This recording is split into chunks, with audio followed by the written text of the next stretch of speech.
Headlines के प्रायोजक हैं टफ ऑन टीएमटी। अब इंडिया बनेगा extra tough. Electronics item, dam roof furniture, आकर्षक फैंसी लाइट्स पर धमाकेदार ऑफर के लिए जल्दी पहुंचे प्रदीप सेल्स, मकतपुर रोड, गिरिडीह। हड्डी, नस एवं जनरल बीमारियों के इलाज में ना करे विलंब। पहुंचे पार्वती हॉस्पिटल, पता कॉलेज मोड़ के निकट, रेलवे ओवरब्रिज के पूर्व की ओर, सीहोडी, गिरिडीह। पिछले 100 वर्षों से आपके भरोसे का साथी काजिम अली हार्डवेयर, सोमानी के एक्सक्लूसिव शोरूम के साथ सभी प्रकार की टाइल्स, मार्बल, ग्रेनाइट और सैनिटरी आइटम विक्रेता। पता करबला मैदान के सामने, बरवाडी, गिरिडीह। अनीता इलेक्ट्रिक स्टोर लेकर आए हैं ऑफर ही ऑफर।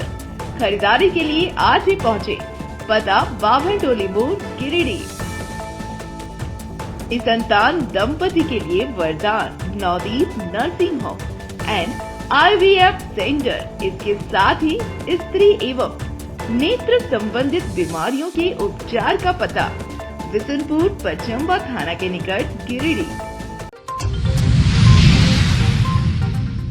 गिरिडीह जिले की तीसरी स्थित लोकाय में दिल दहला देने वाली घटना, ट्रिपल मर्डर केस से सनसनी। मां, बेटा और बेटी की नृशंस हत्या, संदेह पर हिरासत में पति।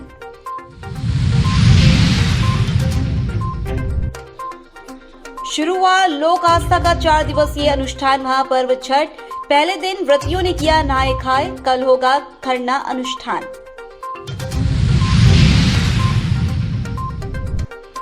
नगर थाना क्षेत्र के धरियाडीह में 2 लोगों के बीच हुए विवाद को सांप्रदायिक रंग देने का किया गया प्रयास।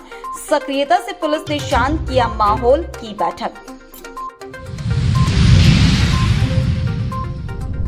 और महापर्व छठ पर घाटों में साफ सफाई व अन्य व्यवस्था को दुरुस्त करने की शुरू हुई पहल। मंत्री सुदीव्य कुमार ने किया निरीक्षण, दिए जरूरी दिशा निर्देश।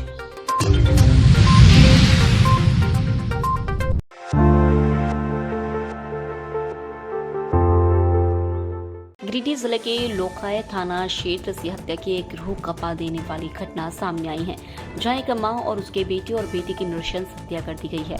हत्या के बाद मां बेटे का शव पेड़ से टंगा मिला है। वहीं पेड़ के ही पास स्थित ही तालाब से उसकी बेटी का लहूलुहान शव भी बरामद किया गया है। यहाँ गौर करने वाली बात यह है कि तालाब में जिस बच्ची का शव मिला है उसकी आंखें फोड़ दी गई हैं और उसके चेहरे पर जख्म के गंभीर निशान है।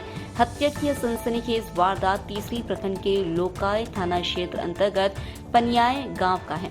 मृतकों में चारों हेम्ब्रम की पत्नी रिनवा टूडो, उसका 5 वर्षीय पुत्र सचित हेम्ब्रम और 9 वर्षीय पुत्री सरिता हेम्ब्रम है। घटना की सूचना मिलते ही खोरी महुआ SDPO Rajendra Prasad, inspector pascal टोपो, लोकाय थाना प्रभारी अमित कुमार, थाना सींधी OP प्रभारी नीरज कुमार, मनसा DOP प्रभारी अंकित कुमार, गावा थाना प्रभारी अभिषेक सिंह दलबल के साथ घटनास्थल पर पहुंच जांच में जुट गए हैं।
इस संबंध में मृतका के पति चारों हेम्ब्रम का कहना है कि सोमवार की रात करीब 10 बजे वह मजदूरी करके आया तो उसके घर में कोई व्यक्ति घुसा था। उसने यह देखा तो अपने चाचा को बुलाने गया।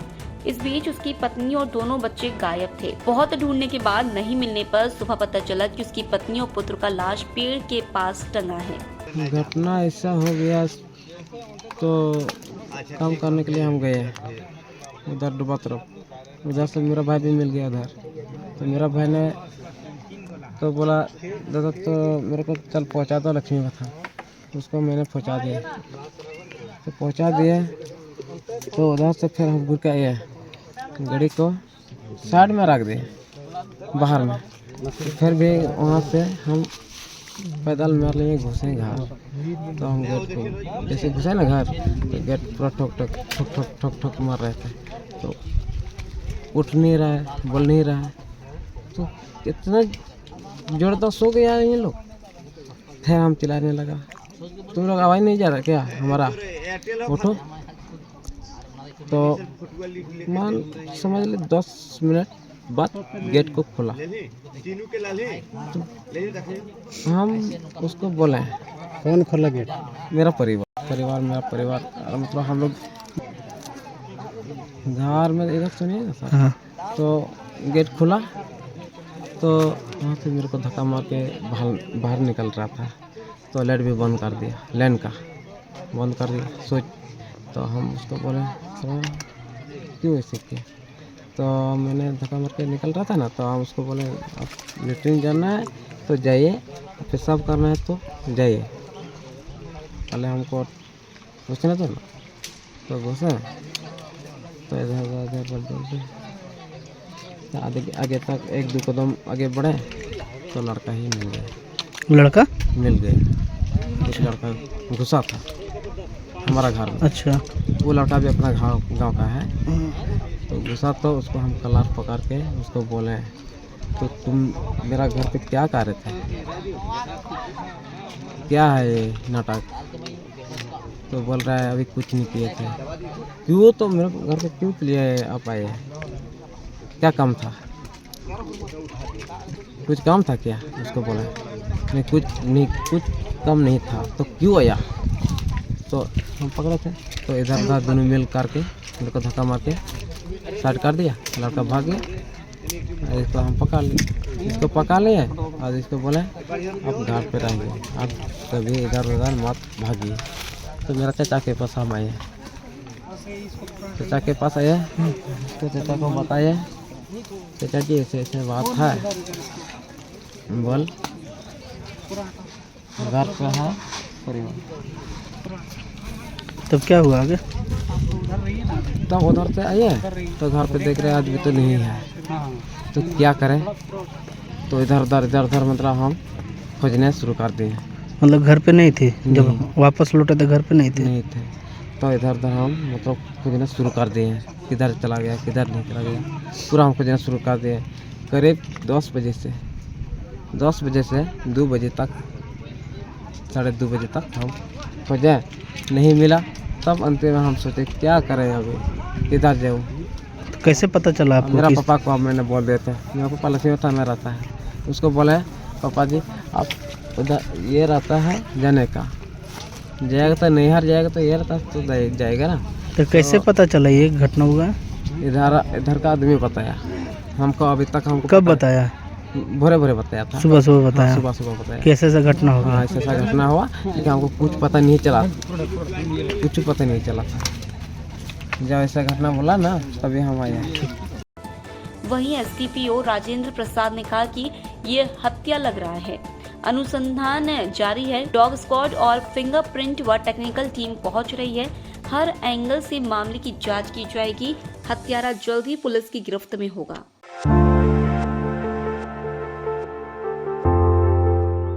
तीसरी की लोकाई में मां बेटी की हत्या मामले में पुलिस गहनता से जांच कर रही है। पुलिस की शक की सुई उसके परिवार के सदस्य पर भी जारी है। फिलहाल पुलिस सभी एंगल और गहन जांच के जरिए मामले की तहकीकात में जुटी हुई है। मृतका गावा थाना क्षेत्र के पोलमा गांव की रहने वाली है। बीते दिनों लक्ष्मी बथान में इलाज के अभाव में दम तोड़ देने वाली पानो हेम्ब्रम की वह भाभी थी।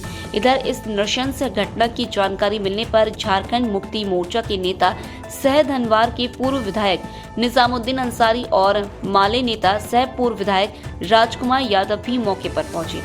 निजामुद्दीन अंसारी ने कहा कि यह आत्महत्या नहीं बल्कि हत्या है। फॉरेंसिक टीम आ रही है, जल्द ही हत्यारा पकड़ा जाएगा और हम लोग मांग करेंगे कि हत्यारों को फांसी की सजा मिले। वहीं राजकुमार यादव ने कहा कि ये बहुत ही निंदनीय घटना है। फॉरेंसिक जांच के साथ साथ SIT का भी गठन हो। इस घटना में जो भी संलिप्त है जल्द से जल्द उसे गिरफ्तार किया जाए। मौके पर झामुमो प्रखंड अध्यक्ष रिंकू वर्णवाल, 20 सूत्रीय अध्यक्ष मोहम्मद मुनीबुद्दीन, माली प्रखंड सचिव जयनारायण यादव, जागो मरांडी समेत भारी संख्या में लोग मौजूद थे। घटनाएं घट रही हैं, ये हम लोग भी देख रहे हैं, लेकिन ये जो घटना है बहुत दुखद घटना है कि छोटे छोटे बच्चों को भी मारा गया है। ये जो जिस तरह से पेड़ में टांगा गया था, यह स्पष्ट है कि फांसी से ये लोग नहीं मरा है, बल्कि मार के फांसी पर लटकाया गया है। फांसी को भी देखने से पता चल जाएगा, क्योंकि गर्दन के तरफ मन फंसा हुआ था और सामने तो खुला हुआ था, तो उसमें फांसी उस तरह का नहीं होता है। जो महिला है उसका पैर भी ज़मीन में सटा हुआ था और वहाँ ज़मीन में जरा सा भी हरकत नहीं की है। इससे स्पष्ट होता है कि हत्या कहीं करके यहाँ लाके टांग दिया गया। यहाँ लाने का मकसद था कि तालाब में ही डालने का उन लोगों का मकसद होगा, लेकिन देखा कि नहीं, तीनों का तालाब में डालने से ठीक नहीं रहेगा, तो जो लोग जख्मी नहीं था उन लोगों को फांसी पर लटका दिया और बच्ची जो जख्मी थी उसको तालाब में डाल दिया ये लोग अपने बचने के लिए। लेकिन ऊपर वाला भी देखता है, जो हत्यारा है वो कभी बच नहीं पाएगा। फॉरेंसिक जांच वाले लोग भी आ रहे हैं, हत्यारा पकड़ाएगा और उसको फांसी का सज़ा मिलेगा। हम लोग भी सरकार से मांग करेंगे कि इन लोगों को फांसी का सज़ा हो जिसने इस तरह का जघन्य हत्या किया है। आज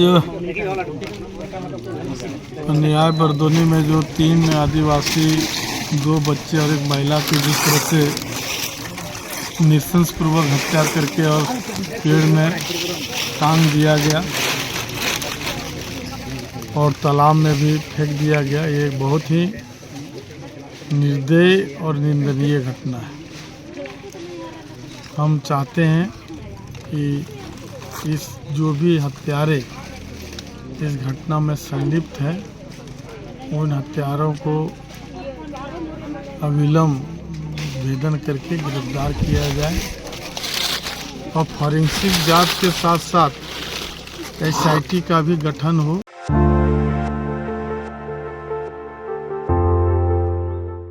सूर्योपासना का महापर्व चेती छठ मंगलवार को नहाय खाई के साथ शुरू हो गया। 4 दिवसीय लोक आस्था के महापर्व के पहले दिन व्रतियों ने विधि विधान के साथ नहाय खाई किया। इस दौरान स्नान ध्यान के बाद नियम अनुसार कहीं कद्दू भात चने की दाल तो कहीं कोहड़ा की सब्जी बनाई गई। मौके पर व्रत करने वालों ने छठ माता का ध्यान पहले स्वयं इस प्रसाद को ग्रहण किया, फिर पारिवारिक सदस्यों एवं आसपास के लोगों को प्रसाद खिलाया। नहाय खाई के बाद कल शाम के वक्त खरना और फिर गुरुवार को अस्ताचलगामी भगवान भास्कर को अर्घ्य अर्पण किया जाएगा। इसके बाद शुक्रवार की सुबह उदयमान भगवान भास्कर को अर्घ्य अर्पण के साथ इस महापर्व का समापन हो जाएगा। 4 दिवसीय इस कठिन अनुष्ठान के शुरू होने से माहौल भक्तिमय हो गया है। जगह जगह छठ पूजा से जुड़े पारंपरिक गीत सुनने को मिल रहे हैं।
पूजा स्टार्ट है और आज खरना कदमा घाट है, कल खरना है, परसों पहली अर्घ है और परसों मतलब दूसरी अर्घ है और सुख शांति के लिए कर रहे हैं छठ पूजा।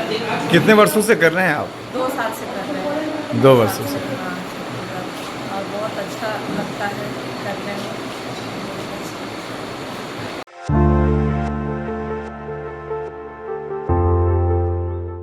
का महापर्व चेती छठ मंगलवार को नहाय खाई के साथ शुरू हो गया। वहीं महापर्व में छठ घाटों पर साफ सफाई, लाइटिंग आदि की व्यवस्था को लेकर मंत्री सुदीव्य कुमार सोनू ने गिरिडीह के अर्गा घाट समेत अन्य प्रमुख छठ घाट का निरीक्षण किया। इस दौरान उन्होंने नगर निगम के कर्मियों को महापर्व छठ में घाट पर साफ सफाई, लाइटिंग समेत अन्य व्यवस्थाओं को दुरुस्त करने का निर्देश दिया। इस बाबत उन्होंने बताया कि लोक आस्था के इस महापर्व में किसी को कोई कठिनाई ना हो, इसका विशेष ध्यान रखा जाए। उन्होंने कहा कि इसके लिए निगम को जरूरी सुविधाएं उपलब्ध करा दी गई हैं। सभी छठ घाटों पर चाक चौबंद इंतजाम किया जाएगा।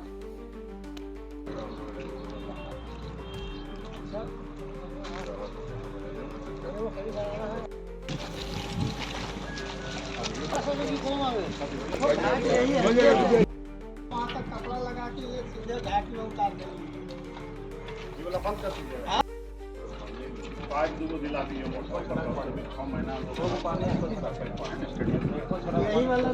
चलने के लिए हम लोग अर्गा घाट पहुँचे हैं। शहर के चुनिंदा घाटों में चेती छठ की आराधना होती है।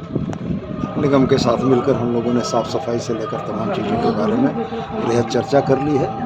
निगम को जिन जिन चीज़ों की आवश्यकता है वो हम लोगों ने उपलब्ध कराया, जैसे जेसीबी है, स्टोन डस्ट है, लाइट की चीज़ों को हम लोगों ने गौर करके देख लिया है। जहाँ लाइट ख़राब है वो भी बनेगा। स्टोन डस्ट के लिए भी डीएमओ को बोला हुआ है। कल और परसों के बीच में हम लोग प्रयास करेंगे कि इस घाट की साफ़ सफाई और सारी व्यवस्था बेहतर से बेहतर हो सके, जिससे कि छठ व्रतियों को अपने पूजा अर्चन में किसी भी तरह की कोई परेशानी का सामना न करना पड़े।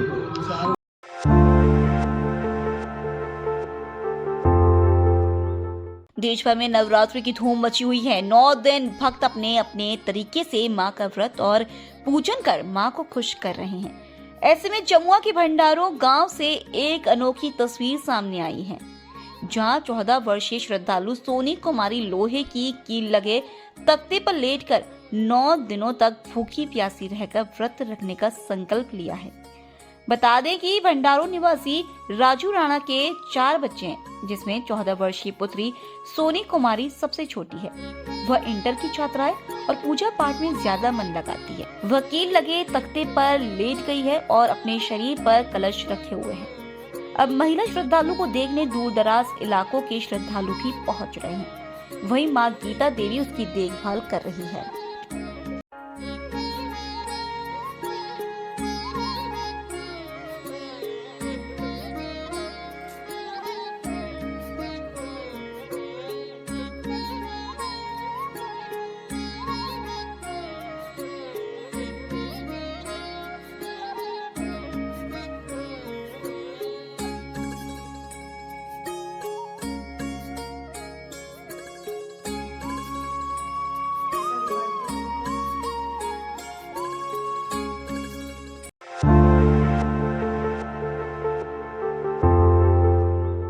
नया परिषदन भवन में मंगलवार को केंद्रीय महावीर मंडल समिति गिरिडीह की एक आवश्यक बैठक आयोजित की गई। बैठक में अनुमंडल पदाधिकारी गिरिडीह श्रीकांत यशवंत विस्पुते, डीएसपी नीरज कुमार सिंह, नगर थाना प्रभारी शैलेश प्रसाद समेत अन्य गणमान्य शामिल हुए। बैठक की अध्यक्षता भरत भूषण गुप्ता ने किया। बैठक में मुख्य रूप से समिति के अध्यक्ष बाबुल प्रसाद गुप्ता के निधन के पश्चात अध्यक्ष पद खाली हो जाने पर नए अध्यक्ष की नियुक्ति की गई एवं समिति के संरक्षक रामानंद सिंह के अधिक उम्र व अस्वस्थ होने के कारण उनके स्थान पर संरक्षक के रूप में विनय शर्मा का नाम सर्वसम्मति से पारित किया गया। वहीं अध्यक्ष के रूप में सर्वसम्मति से राजेंद्र प्रसाद यादव का चयन केंद्रीय महावीर मंडल के अध्यक्ष के रूप में किया गया। इसके साथ ही बैठक में सर्वसम्मति से सभी सदस्यों के द्वारा महावीर मंडल के केंद्रीय महासचिव का पद निर्भय कुमार सिंह को दिया गया। इसके अलावा उपाध्यक्ष संदीप गुप्ता, दीपक शर्मा, कोषाध्यक्ष राकेश कुमार, सचिव अशोक यादव और मीडिया प्रभारी विवेक कुमार गुप्ता विक्की चुने गए। बैठक में सभी सदस्यों की सहमति और सर्वसम्मति से यह कमेटी का गठन किया गया। इस दौरान प्रशासन के द्वारा आश्वस्त किया गया कि कमेटी को पूर्ण रूप से सहयोग किया जाएगा और जो भी परेशानियां शहर में अखाड़ा संचालन करने में आएगी उसको दूर किया जाएगा। इस बैठक में सदस्य के रूप में रंजीत यादव, निरंजन गुप्ता, पवन कंधवे, नरेंद्र सिंह आदि उपस्थित थे।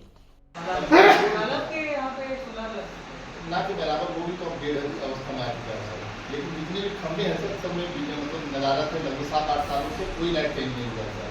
और वो तालाब मुख्य मार्ग है दुर्गा पूजा और रामनवमी, इसमें विशेषकर नगर पालिका नगर निगम के द्वारा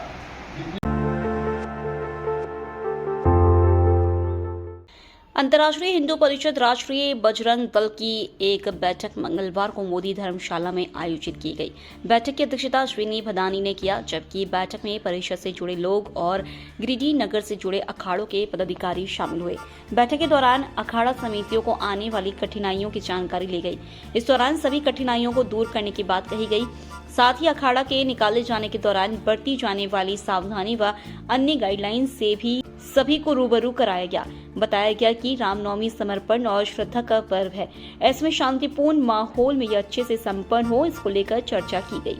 साथ साथ कितना अखाड़ा और उप अखाड़ा सब क्या तो मेन अखाड़ा का लिस्ट मिले तो हम लोग उप अखाड़ा का लिस्ट नहीं कूपन ले लीजिए उसके बाद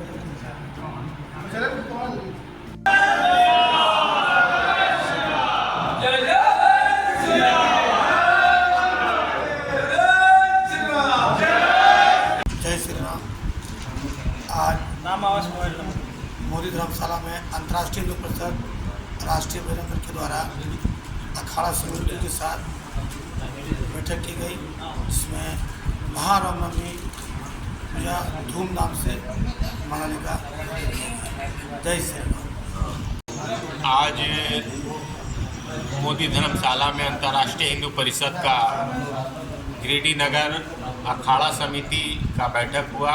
गिरिडीह नगर, मुफस्सिल दोनों जगह पचम्बा, इन सभी अखाड़ों के लोग आए, अपने अपने बातों को रखे हैं, अपनी समस्याओं को बताए हैं। संगठन की ओर से भी जो बताना था, समझाना था, वह संगठन के अधिकारी लोग बताए हैं। विशेष रूप से यह त्यौहार हम लोग हर वर्ष मनाते हैं। अंतर्राष्ट्रीय हिंदू परिषद हर साल बड़ा चौक पर मंच का भी आयोजन करता है और साथ ही साथ सभी अखाड़ों को सम्मान के लिए, अखाड़ों का सम्मान के लिए तलवार भेंट करता है। इस वर्ष भी अखाड़ा समिति को सम्मान करेगी और तलवार भेंट करेगी, शस्त्र भेंट करेगी। साथ ही साथ सभी अखाड़ा समिति से पूछा गया है उनके अखाड़ा में मुख्य अखाड़ा के साथ कितने अखाड़ा उप अखाड़ा आते हैं, इसकी जानकारी दें और किसी तरह की समस्या हो वो बताएं ताकि प्रशासन से इस विषय पर बात किया जा सके। निरंतर लोग आए और अपनी बात को रखे हैं। संगठन की ओर से भी बात को रखा गया, दोनों तरफ से बातों को समझा गया। बैठक में विभाग अध्यक्ष रविशंकर पांडे, जिला अध्यक्ष रितेश पांडे, मंत्री डब्लू रवानी, नगर महामंत्री उदय चंद्रवंशी, हिंदू हेल्पलाइन के अध्यक्ष राम गुप्ता, राष्ट्रीय बजरंग दल के जिला अध्यक्ष गौरव कुमार अंशु, उपाध्यक्ष सुजीत सिंह, महामंत्री पंकज पांडे, मंत्री कुंदन केशरी, कार्य समिति सदस्य शुभम झा, नगर अध्यक्ष राहुल चंद्रवंशी, उपाध्यक्ष अमन, महामंत्री रौनक, रोहन, आदर्श राज, सुरेश रचक समेत काफी संख्या में सदस्य उपस्थित थे।